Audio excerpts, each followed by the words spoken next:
Hey friends, if you encounter an error occurred, please contact us through help.openai.com. Then please watch this video.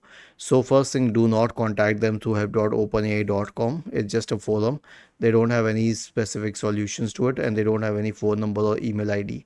Now here's the thing, if it's a server issue, then wait for some time. And how would you check if it's a server issue? Simply check for OpenAI server status. Okay, and go to this site status.openai.com. Now the problem with ChatGPT is that its server remains down often, so you'll have to manage that. The next one is to clear the browser cache and cookies.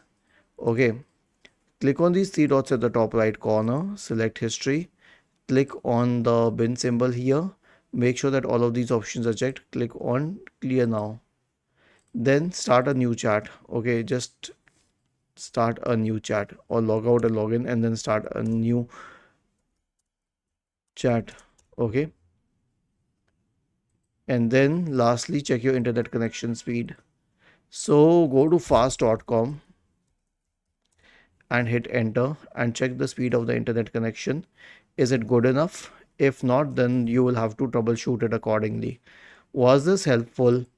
If yes, then please subscribe to the channel.